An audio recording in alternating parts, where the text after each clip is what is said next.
Ele é escritor, mestre em biofísica pela UFRJ, doutor em comportamento animal pela Universidade de Rockefeller, pós-doutor em neurofisiologia pela Universidade de Duke, professor de neurociência, fundador do Instituto do Cérebro da Universidade Federal do Rio Grande do Norte, diretor da Sociedade Brasileira para o Progresso da Ciência.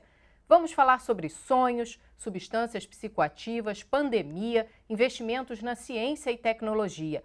Meu convidado de hoje é Siddhartha Ribeiro. Siddhartha, é um prazer te receber aqui no programa Perfil. Obrigado pela sua participação. Muito obrigado pelo convite, é um prazer estar com vocês e saúdo a todo mundo em casa, que a gente tenha um ano bem diferente do ano que passou. O ano que passou foi um ano da derrota das políticas públicas, que esse ano a gente possa se unir com vacina para todo mundo. Tomara.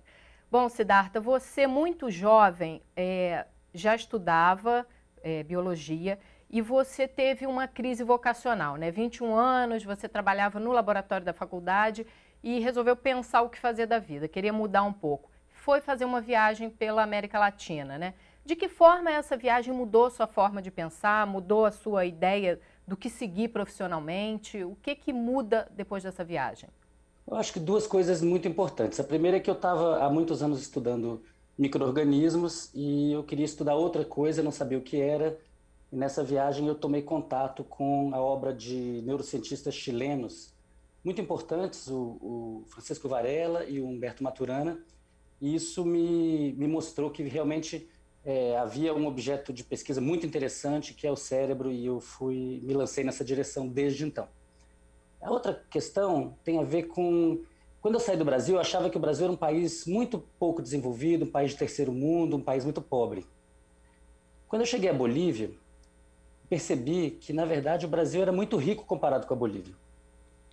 Eu percebi, inclusive, que aquilo que a gente reclamava de outros países serem imperialistas com o Brasil também fazia com a Bolívia, fazia com outros países da região. E eu percebi, então, que era importante uma formação científica que tivesse a ver com a libertação do povo, no sentido mais amplo, que é a libertação das vicissitudes, das dores. Por que algumas pessoas caminha-se para que algumas pessoas possam comprar a vacina, furar a fila, enquanto que a maioria da população que trabalha de sol a sol não tem esse direito? Então, esse tipo de raciocínio veio quando eu dei uma olhada nos nossos vizinhos latino-americanos. O Brasil, muitas vezes, ele se volta para o primeiro mundo, esquece que é latino-americano, mas a gente é profundamente latino-americano, inclusive nos nossos piores problemas. Então teve a ver com o meu objeto de pesquisa, mas também teve a ver com a percepção do papel que deve ter uma pessoa egressa da universidade para melhorar e para transformar positivamente o país. Agora você depois retorna, vem ao Rio de Janeiro, estuda e depois vai para os Estados Unidos, né? Chegando nos Estados Unidos, o que você encontrou de diferença na área acadêmica que você não vê aqui no Brasil? Olha, o Brasil é um país que está tentando fazer ensino superior de qualidade e ciência de qualidade há 120 anos. Houve movimentação antes disso, mas muito pouca coisa foi feita até a virada para o século XX. E o Brasil fez muita coisa extremamente bem, tanto que se tornou líder mundial em uma série de áreas, inclusive na economia, graças à tecnologia e à ciência. Não haveria a revolução agrícola no Centro-Oeste e, na verdade, no país inteiro, se não fosse a pesquisa desenvolvida no Brasil por mulheres e homens no governo e empresas associadas em parceria com o governo. Isso foram muitas décadas para a gente chegar a isso, e o Brasil é um país que, na ciência e tecnologia, ele viveu, no início do século XXI, a sensação de que a gente caminhava para o primeiro mundo, porque tem uma massa crítica de pesquisadores muito grande, pessoas muito bem treinadas fora do país e dentro do país, com pós-graduações com bastante tradição, uma massa de pesquisadores crescente, né, institutos novos, centros novos, universidades novas. Então o Brasil caminhava muito bem no início do século XXI para chegar a um nível de país desenvolvido. O que eu quero dizer com isso? Vamos pensar, por exemplo, no investimento em porcentagem do PIB. Os países desenvolvidos, eles têm todos acima de 3% do PIB investido em ciência, tecnologia e inovação, e que tudo isso leva ao aumento da produtividade. O Brasil, ele estava naquela época indo para 1,7, bem abaixo da China, por exemplo, que está aí em torno de 2,5, e bem abaixo dos países europeus, dos Estados Unidos, Israel, Coreia, etc. Mas aí o que aconteceu? De lá para cá, a partir de 2000, a partir do golpe contra Dilma Rousseff, golpe parlamentar contra Dilma Rousseff, uma coisa que aconteceu quase imediatamente foi o desmantelamento do Ministério da Ciência e Tecnologia, que era um ministério único, passou a ser associado ao Ministério das Comunicações. O CNPq perdeu verbas e recursos e pessoas, a CAPES também. Isso começou um desmantelamento, isso atingiu a FINEP, o contingenciamento do FNDCT, que é o Fundo Nacional de Desenvolvimento Científico e Tecnológico, que é fundamental para financiar grandes projetos. Isso está em curso. Se você, brasileiro, está preocupado com vacina, pense de onde vai sair o dinheiro para pesquisa. Ele precisa sair do Fundo Nacional de Desenvolvimento Científico e Tecnológico. Está contingenciado, foi feita uma lei para resolver isso. Essa lei foi à sanção presidencial, recebeu um veto do presidente, agora vai haver uma votação no Congresso que pode derrubar esse veto. É do interesse nacional derrubar esse veto, pois é necessário financiar a ciência nesse momento em particular. Se nós tivéssemos investido em ciência todo o dinheiro do FNDCT nos últimos anos, nós não estaríamos na situação crítica que temos. São mais de 1.000 mortos por dia, todo dia, e com tendência de alta. As novas variantes que estão aparecendo. E notem, uma estratégia de vacinação, de vacinar poucas pessoas muito devagar, no ritmo que está indo, vão ser necessários quase 3 anos. Esse tipo de estratégia tem boas chances de selecionar variantes mais transmissíveis. Então, um processo de vacinação que, na verdade, vai selecionando cepas que não nos interessam. A gente sabemos da experiência com os antibióticos, que se você faz um tratamento com antibiótico mal feito, você vai selecionar cepas resistentes. Nós temos que tomar muito cuidado para isso não acontecer no Brasil, que a gente precisa ter vacina rápido para todo mundo ao mesmo tempo, de acordo com os grupos de risco, com a proteção racional da vida e não com privilégios. E para isso acontecer, a gente precisa financiar a pesquisa no Brasil. Portanto, já que o programa vai ao ar hoje, eu quero dizer que a gente precisa se ligar, ficar bem esperta para o que está acontecendo no Congresso, para que seja derrubado esse veto, para que se permita o descontingenciamento do FNDCT. Daqui a 20, 30 anos, se nós não conseguirmos liberar esses recursos para a pesquisa no Brasil, nós podemos estar num país que não é um país tentando se desenvolver, mas um país que definitivamente deu errado, um país no qual ninguém quer viver. A gente não pode deixar isso acontecer. O Brasil é um país incrível, a gente precisa lutar por ele. Nesse momento, significa lutar por recursos para ciência, tecnologia e inovação. Agora, Siddhartha, você, muito novo, já pensava em trazer cientistas de volta para o país, né? A gente tem essa característica de que as pessoas acabam se formando e não encontram um mercado aqui, centros de pesquisa de excelência, mas você lá nos Estados Unidos, ainda durante a sua formação, você conseguiu pensar nessa ideia e cria-se o Instituto do Cérebro no Rio Grande do Norte. E você conseguiu assim, um feito, né, ótimo, maravilhoso para a ciência, porque cientistas que estavam na Europa há alguns anos vieram para o Brasil, né? Como é que foi convencer essas pessoas de que tinha sim um espaço no Brasil para se falar de ciência, tecnologia e tudo isso com um laboratório de ponta? Como é que você conseguiu fazer isso? Foi um processo super lento. Foi um processo porque existe a estratégia e existe a tática, né?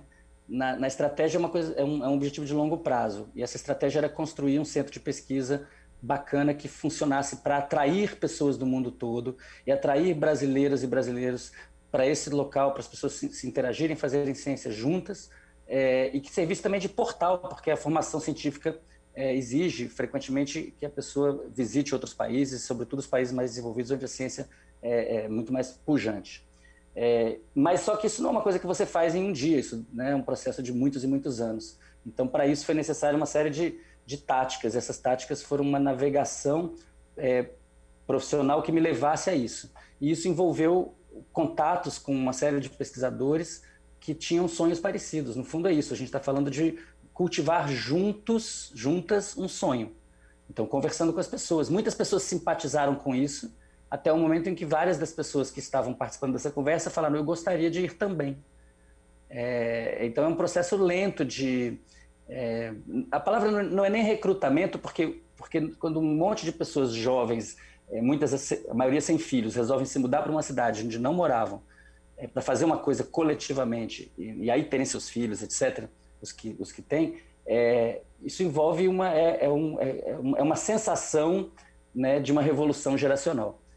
É claro que quando a gente observa o processo ao longo de um tempo muito longo, a gente percebe que são todas as gerações participando disso, dos mais antigos até os mais jovens. E as novas gerações que vão vindo, os estudantes estão sempre chegando. Mesmo tendo grandes nomes lá, você fala dessa falta de investimentos em ciência e tecnologia, né? Vocês conseguem investimentos ou vocês deixam de fazer algumas pesquisas por falta de financiamento? Não, deixamos de fazer um monte de pesquisas por falta de financiamento. O Brasil está pensando pequeno em ciência há tempo demais. A gente está correndo riscos que dizem respeito aos objetivos estratégicos do país. O Brasil não pode, é um país grande demais para ficar tanto tempo desinvestindo em ciência e criando nos mais jovens a sensação de que não é um bom futuro fazer ciência. Porque a insegurança com relação às bolsas, por exemplo. Os estudantes não podem ter insegurança com relação a bolsas. As bolsas têm que ser pagas rigorosamente em dia, no valor certo. Isso não tem que ser um objeto de... Não tem que fazer passeata para garantir bolsa. A bolsa tem que ser uma coisa firme, porque as pessoas, você está pedindo que as pessoas muito cedo se comprometam com uma carreira que tem muitas dificuldades. Ela tem que ficar frequentemente isolada, sozinha no laboratório, fazendo um monte de coisas complexas e algumas perigosas, lendo artigos científicos, se informando sobre o que está acontecendo em profundidade. Então, isso exige uma dedicação. Se a pessoa acha que aquilo ali não vai dar certo porque não sabe se mês que vem tem bolsa, ela vai embora, ou ela vai para fora do país fazer ciência, e a gente perde aquele cérebro científico, ou ela vai para o Uber, ela vai fazer outra coisa da vida. E a gente tem que entender que o investimento feito nas pessoas que fazem ciência é um investimento de muito longo prazo. A gente está falando do ensino fundamental, do ensino médio, do ensino superior, do mestrado, do doutorado, do pós-doutorado. E isso não pode estar em xeque. O Brasil é um país muito grande, a gente não tem vocação para dar errado, a gente tem vocação para dar certo. Então é óbvio, é básico que a gente tem que investir muito em educação e ciência. E isso está na Constituição. O problema é que a elite dominante embarcou num projeto que é de desconstrução do Estado. Se desconstrói o Estado, o nosso povo retrocede em educação, retrocede em saúde. Estamos retrocedendo, a pandemia é um grande retrocesso. O Brasil podia estar vendendo vacina, em vez de estar desesperado tentando comprar vacina. Sim, com certeza. Eu já vi você falar algumas vezes que nós chegamos a um ponto da evolução da humanidade que nós temos alimento para todo mundo, nós temos tecnologia, nós temos cientistas brilhantes, médicos brilhantes. O que está faltando é uma distribuição melhor disso, né? Esse momento da pandemia em que muitas pessoas pararam para pensar um pouco na vida, meditar sobre o que fazer, se muda de carreira. É um momento da gente repensar isso? Aprender a dividir um pouco mais? Eu acho que é por aí mesmo. Concordo contigo. É isso mesmo. Quem é de classe média ou rico e pôde fazer um isolamento social, um distanciamento social eficaz, quem conseguiu fazer isso, tanto do ponto de vista material quanto do ponto de vista psicológico,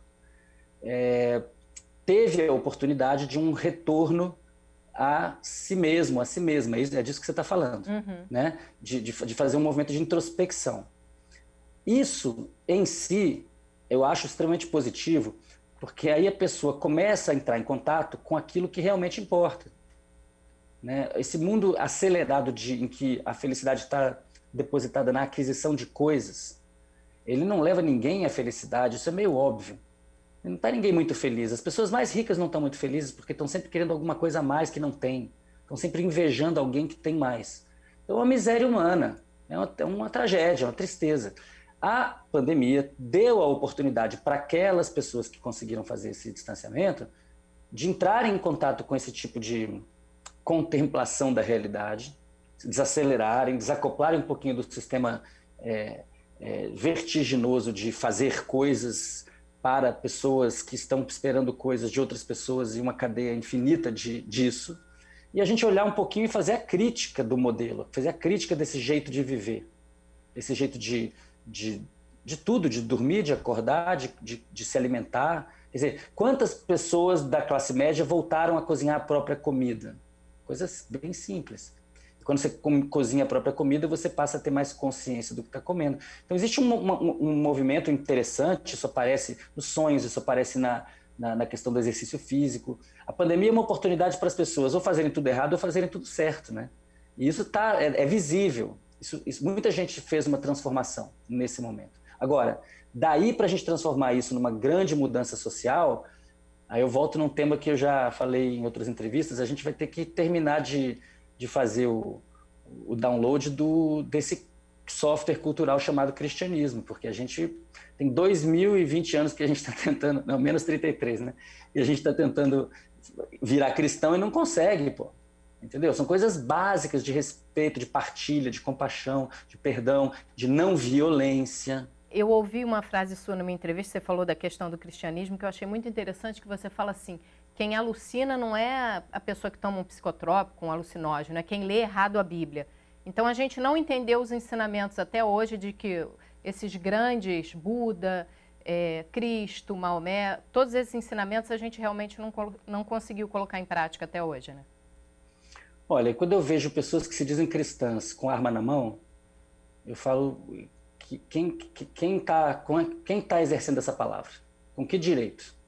Porque a palavra de Cristo não tem violência, a palavra de Cristo é perdão, compaixão, amor. Tá lá, isso tá lá, essa é a palavra. Né? Aí ele falou, não, mas eu estou no Velho Testamento. Então vamos lá, o Cristo veio depois do Velho Testamento.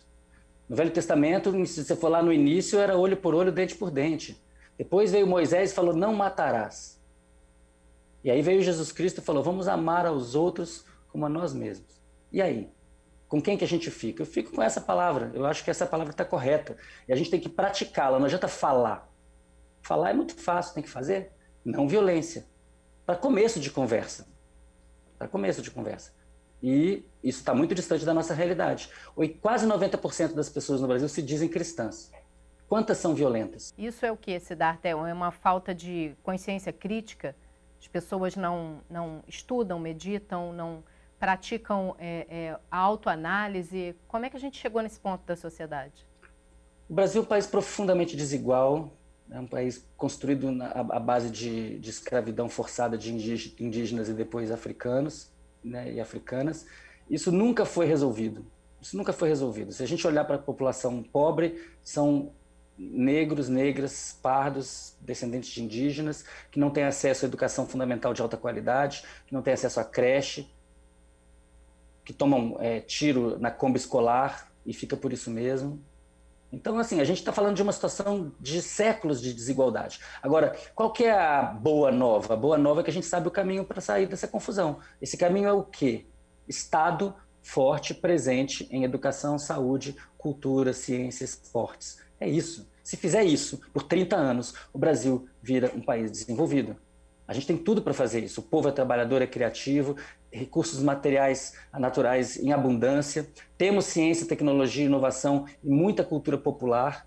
Agora, a gente tem que investir na gente. Se a gente continuar achando que deixar os banqueiros ficarem riquíssimos, tirar meia hora de trabalho de quem está na construção civil, tirar o direito da grávida de não se expor a substâncias tóxicas. Se a gente acha que atacar o mundo do trabalho, reduzir o salário mínimo, tirar direitos das pessoas, não ter plano de vacinação para os pobres e os ricos começarem a comprar vacina por fora, está tudo errado. Está tudo errado. E quem propõe isso não tem projeto de país.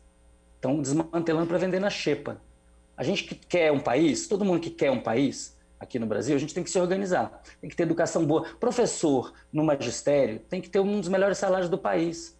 É muito mais importante professor no magistério do que desembargador, do que cargos mais burocráticos. Por quê? Porque os professores e professoras cuidam das crianças no futuro. A gente tem que pensar estrategicamente. A gente olhar daqui a 50 anos, quando é que a gente vai estar bem? A gente vai estar bem se a gente tiver investido nos jovens, que não estejam nas prisões, sendo violentados, violentadas, mas que estejam nas escolas, nos institutos, nas universidades, nas pós-graduações, fazendo invenção, criando tecnologia, agregando valor aos produtos. Isso garantindo oportunidade igual para todo mundo, né? É claro, a gente tem que investir numa república, numa coisa pública. Eu vou te pedir só um minutinho, Siddhartha, que a gente precisa fazer um intervalo e a gente continua o nosso papo, tá? Tá bom. A gente volta rapidinho com o programa Perfil, não sai daí.